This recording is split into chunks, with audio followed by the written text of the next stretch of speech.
کہ جن کے ذریعے سے انہوں نے پوری دنیا پر غلبہ حاصل کیا، وہ حضور کے غلاموں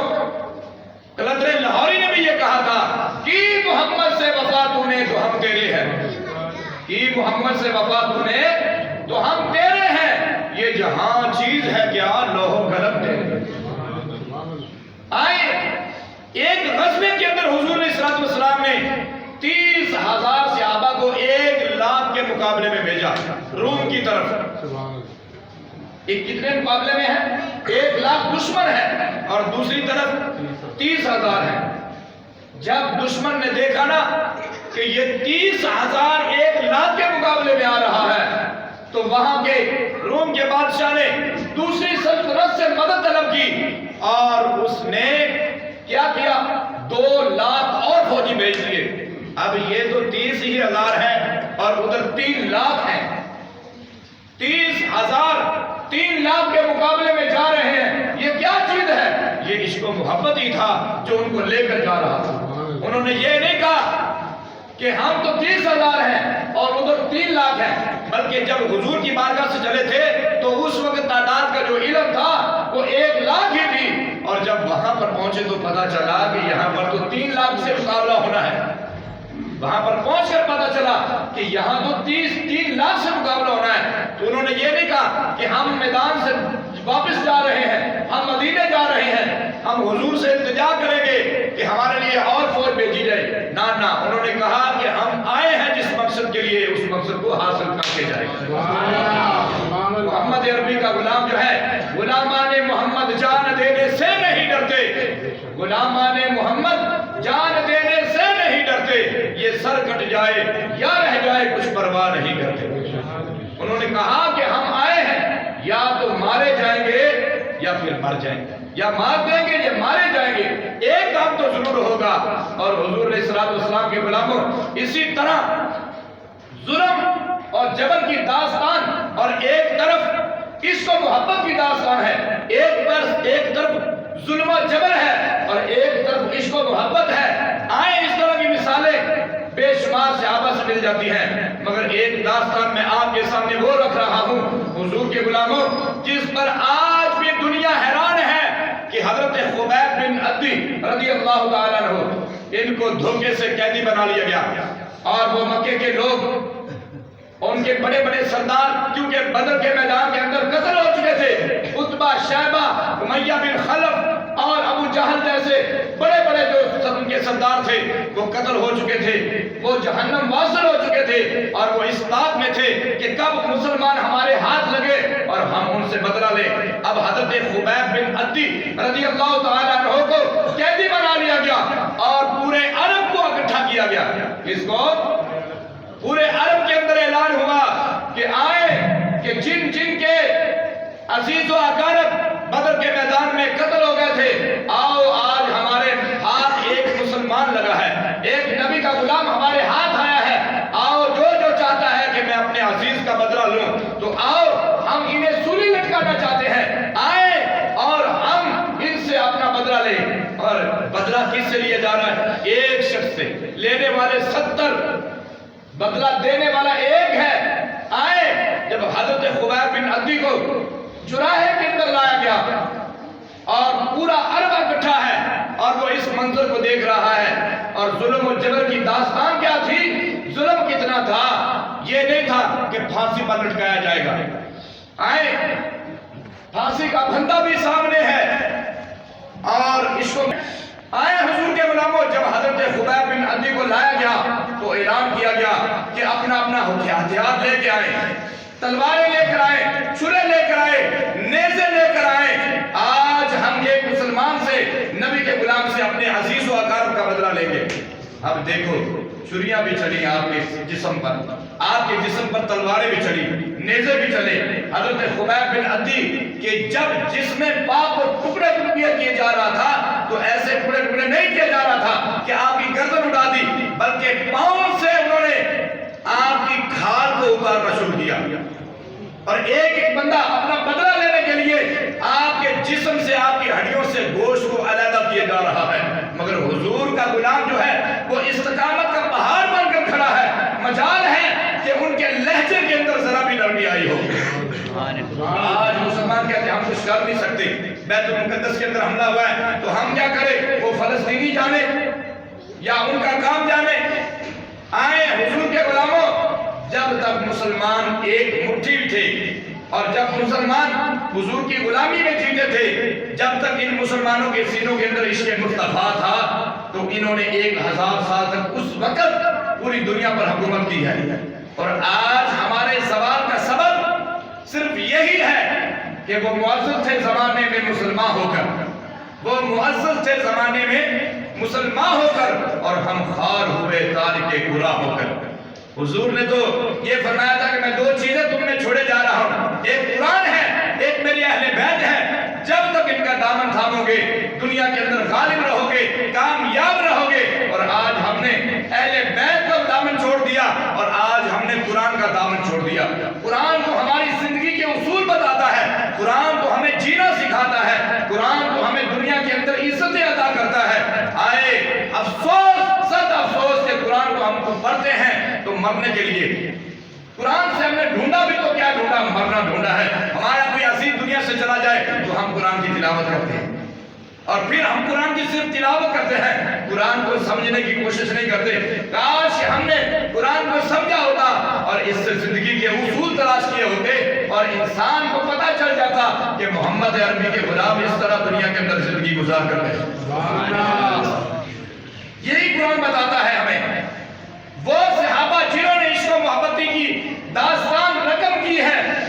یہ وہی صحابہ ہیں جن کا ذکر قرآن کے اندر، جن کے بارے میں قرآن یہ فرماتا ہے رضی اللہ عنہم ورضوا عنہ، اور جن کے بارے میں قرآن یہ فرماتا ہے والذین معہ اشداء علی الکفار، کہ وہ کافروں پر سخت ہیں۔ یہ صحابہ کی شان ہے۔ اور آج مسلمان کہتا ہے جی امن کا اسلام امن کا درس دیتا ہے، ہم نے مانا اسلام امن کا درس دیتا ہے، مگر دیکھیں کہ میرے قریب آقا صلی اللہ علیہ وسلم نے اپنی ظاہری حیات کے اندر 27 سے زیادہ غزووں کے اندر شرکت کی ہے، 27 سے زیادہ غزووں کے اندر بنفس نفیس تیری اور میری جان کے آقا مولا حاضر ہوئے ہیں اور انہوں نے غزوے کیے ہیں، جنگیں لڑی ہیں۔ اگر اسلام امن کا ہی درس دیتا تو میرے کریم آقا صلی اللہ علیہ وسلم 27 جگہوں کے اندر بنفس نفیس خود نہ جاتے، اور کئی غزوے ایسے تھے جن کو تیار کر کے حضور علیہ السلام نے اپنی ظاہری حیات کے اندر روانہ کیا ہے، اور وہ جب واپس لوٹے تو کامیابیوں کے ساتھ لوٹے، اور اس طرح اسلام پوری دنیا پر غلبہ اسلام نے حاصل کیا۔ اور پھر حضور کے ایک غلام کے دور کے اندر اگر دیکھا جائے خلیفہ ثانی حضرت عمر بن خطاب رضی اللہ تعالیٰ عنہ، آپ کی مختلف روایات ملتی ہیں کہ 36 لاکھ مربع میل پر حکومت کرنے والا حضور کا ایک ہی غلام تھا، اور وہ خلیفہ ثانی حضرت عمر بن خطاب تھے کہ جنہوں نے 36 لاکھ مربع میل کتنی حکومت بنتی ہے؟ اگر اندازہ کیا جائے تو آدھی سے زیادہ یہ دنیا بنتی ہے، آدھی سے زیادہ دنیا پر حضور کا ایک ہی غلام حکومت کر رہا ہے، اور وہ کوئی دور دور نہیں تھا، حضور کے ساتھ ملتا جلتا دور تھا۔ یہ وہ حضور کے غلام ہیں جنہوں نے جو آج بھی حضور کے ساتھ حرام فرما ہے، حضور کے پہلو میں لیٹے ہوئے ہیں، یہ ان کی میں بات کر رہا ہوں۔ آئیں، اسلام آج بھی غلبہ حاصل کر سکتا ہے، اسلام آج بھی ترقیاں پا سکتا ہے، اسلام آج بھی وہ عروج حاصل کر سکتا ہے، مگر اس کے لیے ہمیں قرآن سے رہنمائی چاہیے، یہاں قرآن سے ہمیں زندگی کے اصول ڈھونڈنے ہوں گے۔ ہاں افسوس اس بات پر بھی ہے کہ ہم نے تو اپنے رسم و رواج کو ان کے مطابق ڈال دیا۔ صحابہ نے ہمیں وہ رسم و رواج بتائے تھے کہ زندگی اگر جینا ہے تو محمد عربی کی سیرت کو بھی پڑھنا ہوگا اور سنت پر بھی عمل کرنا ہوگا۔ اسی طرح کی حضرت خبیب بن عدی کے جب جسم کے ٹکڑے ٹکڑے کیے جا رہے تھے، آپ کی ہڈیوں سے گوشت علیحدہ کیا جا رہا تھا، تو حضرت خبیب بن عدی رضی اللہ تعالیٰ عنہ آپ یہ فرمانے لگے اے لوگوں مجھے علم ہے، مجھے پتہ چل چکا ہے کہ اب میری زندگی بہت کم ہے، اب میں موت کو سامنے دیکھ رہا ہوں، اور تم یہ نہ سوچنا کہ محمد عربی کا غلام راہی ڈگمگا جائے گا۔ بڑی آفریں آپ کو کی گئی کہ اسلام کو چھوڑ دو، محمد عربی کا دامن چھوڑ دو، نہ حضرت خبیب بن عدی رضی اللہ تعالیٰ عنہ، یہ ساری باتیں اگر اس وقت تو کوئی مسلمان ادھر موجود ہی نہیں تھا جس وقت آپ کے جسم کے ٹکڑے ٹکڑے کیے جا رہے تھے، یہ داستان ہم تک کیسے پہنچی؟ آئے وہاں پر حضرت سعید بن عامر رضی اللہ تعالیٰ عنہ عنہ جو اس وقت اسلام قبول نہیں کیا تھا، ابھی اسلام میں داخل نہیں ہوئے تھے، وہ اس بات کو بتاتے ہیں، اور حضرت سیدنا عمر فاروق رضی اللہ عنہ کے دور کے اندر حمص کے اندر ان کو گورنر بنایا گیا، اور ان کی 4 شکایتیں لوگ لے کر حضرت عمر فاروق رضی اللہ تعالیٰ عنہ کی بارگاہ میں حاضر ہوئے، اور ان میں سے ایک شکایت یہ تھی کہ ان کو مرغی کا دورہ پڑتا ہے۔ حضرت عمر فاروق رضی اللہ تعالیٰ عنہ نے حضرت سعید بن عامر کو بلایا، اور جب طلب کیا نا مدینے کے اندر، آپ نے پوچھا کیوں جی آپ کو مرغی کا دورہ پڑتا ہے؟ تو آپ نے فرمایا مجھے مرغی کا دورہ نہیں پڑتا۔ تو وہ کہنے لگے، آپ فرمانے لگے لوگ آپ کی شکایت کرتے ہیں کہ آپ تھوڑی دیر بعد بے ہوش ہو جاتے ہیں، آپ کو مرغی کا دورہ پڑتا ہے۔ تو آپ فرمانے لگے مجھے مرغی کا دورہ نہیں پڑتا، میں تو جب حضرت خبیب بن عدی رضی اللہ تعالیٰ عنہ کے جسم کے ٹکڑے ٹکڑے کیے جا رہے تھے، جب میں اس منظر کی طرف دیکھتا ہوں، جب میری آنکھوں کے سامنے وہ منظر آتا ہے تو میں بے ہوش ہو کے گر جاتا ہوں۔ جب میرے اسلام ہمیں تو پلیٹ کے اندر رکھ کے ملا ہے، ہمیں ایمان پلیٹ کے اندر رکھ کے ملا ہے، کہ پاکستان ہمیں تو پلیٹ کے اندر رکھ کے ملا ہے، ہم نے تو کوئی مشکلات برداشت نہیں کی۔ ہمارے آباء و اجداد کو دیکھو کیسے انہوں نے اس ملک پاکستان کو حاصل کیا ہے۔ ہم تو جب پیدا ہوئے ہمارے کان میں آواز آئی اللہ اکبر کی صدا آئے، یہ وہ لوگ ہیں جنہوں نے اسلام کی خاطر، حضور کی خاطر، اس دین کی خاطر اور اللہ کی رضا کے لیے اپنے جسم کے ٹکڑے ٹکڑے بھی کروائے۔ ہمیں کیا مشکل ہے؟ ہم پیدا ہوئے تو ہمارے نیچے گاڑی بھی تھی، ہم پیدا ہوئے تو ہمارے نیچے بے شمار دنیا کی نعمتیں تھی، اور ہم ان نعمتوں کو بھی پا کر ہم قرآن کو حاصل نہ کر سکے۔ اور ایک وہ تھے، مجھے آج بھی وہ جملہ یاد ہے، حضور علیہ السلام کا جب میں مطالعہ کر رہا تھا تو میں نے دیکھا کہ حضور علیہ السلام نے سخت سردیوں کی رات کے اندر ایک غزوے کے اندر حضرت سعد کو بھیجا کہ جاؤ دشمن کی ذرا خبر لے کر آؤ۔ تو حضرت صاحب کے پاس لباس پتہ ہے کتنا تھا؟ ایک چادر تھی، سردی کا موسم تھا، سردیوں کی ٹھٹرتی ہوئی رات کے اندر جب حضور علیہ السلام نے پوچھا نا کہ اے لیٹنے والے تیرا نام کیا ہے، کون ہے؟ تو ساتھ تو نہیں ہے، عرض کی، فوراً کھڑے ہو گئے۔ ایک ہی چادر تھی جو تہبند باندھا ہوا تھا، جسم پر کوئی کپڑا نہیں تھا، صرف تہبند باندھا ہوا تھا۔ تو حضور نے جب پوچھا نا کیا تو ساتھ ہے؟ عرض کی ہاں یا رسول اللہ۔ میرے آقا نے فرمایا جاؤ کہ دشمن کی خبر لے کر آؤ، ہاں مگر وہاں پر چھیڑ چھاڑ نہ کرنا، چپ کر کے جانا اور دشمن کی خبر لے کر آ جانا۔ حضرت سعد فرماتے ہیں کہ میرے قریب آقا ادھر میں چلا، فوراً میں نے نہ کی کہ سردیوں کی ٹھنڈی ہوئی رات ہے، میرے جسم پر تو لباس بھی نہیں ہے، کسی اور صحابی کو بھیج دے، نہ حضرت سعد فوراً چلے۔ جب چلے تو ادھروں امام الانبیاء نے ہاتھ اٹھا لیا، امام الانبیاء نے اپنے ہاتھ بلند کیے اللہ کی بارگاہ میں کہ یا الہی میرے غلام کی آگے سے، پیچھے سے، دائیں سے، بائیں سے، اوپر سے، نیچے سے حفاظت کر۔ جب انسان محمد عربی کا ہو جاتا ہے تو پھر دعائیں اسی طرح مدینہ طیبہ سے انسان کے لیے آتی ہیں، روضہ مبارک سے آج بھی دعائیں آتی ہیں، اگر تم بان کے ہوئے کہ محمد سے وفا تو نے تو ہم تیرے ہیں، یہ جہاں چیز ہے کہ اللہ و قلم تیرے ہیں۔ آئے حضرت سعد فرماتے ہیں اوپر نیچے دائیں بائیں آگے پیچھے دعا کیا تھی کہ جب میں چلا نا تو میں ٹھٹر رہا تھا، سکڑا ہوا تھا، جب حضور نے دعا کی نا تو میں سینہ تان کے چل رہا، کیوں چل رہا تھا؟ مجھے احساس ہی نہیں کہ میں گرمی میں چل رہا ہوں یا سردی میں چل رہا ہوں، میں گرمی میں چل رہا ہوں کہ سردی میں چل، کیونکہ یہ ہو نہیں سکتا کہ وما ينطق عن الهوى کی زبان سے نکلے ہوئے الفاظ پورے نہ ہوں۔ آئے حضور کے غلاموں ذرا توجہ کرو، حضرت زید بن دسنہ رضی اللہ تعالیٰ عنہ، حضرت زید بن دسنہ ان کو بھی قیدی بنا لیا گیا۔ حضرت خبیب بن عدی کے بعد یہ مکے کے کافروں نے کافی مسلمانوں کو قیدی نہ بنایا تو ان کے اندر ایک حضرت زید بن دسنہ رضی اللہ تعالیٰ عنہ بھی تھے جن کو امیہ کے بیٹوں نے غلام بنایا، اور پھر پورے مکے کے اندر، عرب کے اندر یہ اعلان کیا کہ آؤ دیکھو ہم محمد عربی کے غلام کے ساتھ کیا کرتے ہیں۔ اب ادھر حضرت زید بن دسنہ رضی اللہ عنہ کو جب میدان کے اندر لایا جا رہا ہے، بڑے بڑے لوگ کھڑے ہوئے ہیں اور مکے کے سردار بھی ہیں، پورا عرب اکٹھا ہے، اس منظر کو دیکھ رہا ہے۔ حضرت زید بن دسنہ رضی اللہ عنہ جب آپ کو لے جایا جا رہا ہے نا تو بڑے جوبن کے ساتھ، بڑے عشق و محبت میں جا رہے ہیں اور بڑے وجد میں جا رہے ہیں، اور راستے میں جب جس راستے سے گزر رہے تھے ابو سفیان جو کہ ابھی تک اسلام قبول نہیں کیا تھا، ابو سفیان ملتا ہے، کہتا ہے کہ تیرا بھی جی چاہتا ہوگا اس قتل گاہ کو دیکھ کر کہ ابھی تجھے قتل کر دیا جائے گا، ابھی تجھے تیری گردن تیرے تن سے جدا کر دی جائے گی، تو اس قتل گاہ کو دیکھ کر کہتا ہوگا کاش کہ میری جگہ پر محمد عربی ہوتے اور میں گھر میں بیٹھا آرام کر رہا ہوتا۔ تو اس وقت اس موقع پر حضور کے غلام نے ہمیں کیا پیغام دیا؟ ہم آج بھی حضور کے غلام بن جائیں، ہم آج بھی محمد عربی کی غلامی میں زندگی گزاریں، آج بھی وہ کلندر لاہوری نے کہا تھا نا کہ اتر سکتے ہیں فرشتے گردوں سے کتار اندر کتار اب بھی، مگر اس کے لیے ہمیں کیا کرنا ہوگا؟ محمد عربی کی غلامی کو اختیار کرنا ہوگا اور حضور کی سیرت کو اپنانا ہوگا، حضور کی صورت کو بھی اپنانا ہوگا، تب کامیابیاں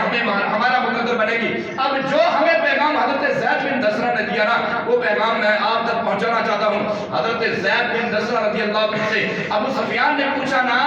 کہ تو بھی چاہتا ہوگا کہ اس میری قتل گاہ کے اندر میری جگہ پر محمد عربی ہوتے اور میں گھر میں بیٹھا آرام کر رہا ہوتا؟ تو محمد عربی صلی اللہ علیہ وسلم کے غلام نے اتنا عظیم جواب دیا، آپ فرمانے لگے کہ اے ابو سفیان، تو یہ کہتا ہے کہ اس قتل گاہ کے اندر محمد عربی ہوتے صلی اللہ علیہ وآلہ وسلم اور میں گھر میں بیٹھا آرام کر رہا ہوتا؟ نا میں تو یہ سوچ رہا ہوں جی اس وقت اس گھڑی میں میرے آقا مدینے کے اندر جس مقام پر بیٹھے ہوئے ہیں، میرا تو دل چاہتا ہے کہ انہیں وہاں بھی ایک کانٹا بھی نہ چبھے۔ ادھر حضرت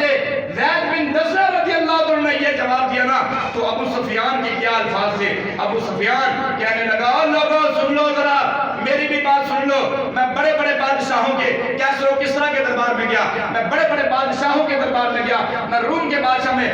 نجاشی بادشاہ کے دربار میں گیا، میں بڑے بڑے بادشاہوں کے دربار میں گیا، میں نے دیکھا کہ جس طرح محمد عربی کے غلام ان پر اپنی جان کو نثار کرتے ہیں، میں نے ایسے غلام کبھی بھی نہیں دیکھے، میں نے ایسے غلام آج تک نہیں دیکھے کہ محمد سے وفا تونے تو ہم تیرے ہیں، یہ جہاں چیز ہے کیا لوح و قلم تیرے ہے۔ اور اسی مقام پر سید اعلیٰ حضرت نے فرمایا تھا کر تیرے نام پہ جان فدا، ہاں کرو تیرے نام پہ جان فدا، ہاں کرو تیرے نام پہ جان فدا، ایک جان کیا دو جہاں فدا، دو جہاں سے بھی نہیں جی بھرا، دو جہاں سے بھی نہیں جی بھرا، کر کیا کرو دو جہاں نہیں، کرو تیرے نام۔ اور حضرت عروہ بن مسعود رضی اللہ تعالیٰ عنہ آپ فرماتے ہیں میں بھی بڑے بڑے بادشاہوں کے درباروں میں پہنچا، میں نے بڑے بڑے بادشاہوں کے غلام دیکھے ہیں، اور آپ مکے کے کافروں کو للکار کر کہہ رہے تھے، اس وقت اسلام قبول نہیں کیا تھا، جب آپ مکے کی کافروں کی طرف سے حضور کی بارگاہ میں سفیر بن کر آئے تھے، کہنے لگے اور لوگوں میں نے بڑے بڑے بادشاہوں کے دربار دیکھے ہیں، جس طرح کہ میں نے محمد عربی کا دربار دیکھا ہے، ان کے غلام کیا کرتے ہیں جب وہ اپنا لواب باہر نکالتے ہیں ان کا لواب زمین پر نہیں گرتا۔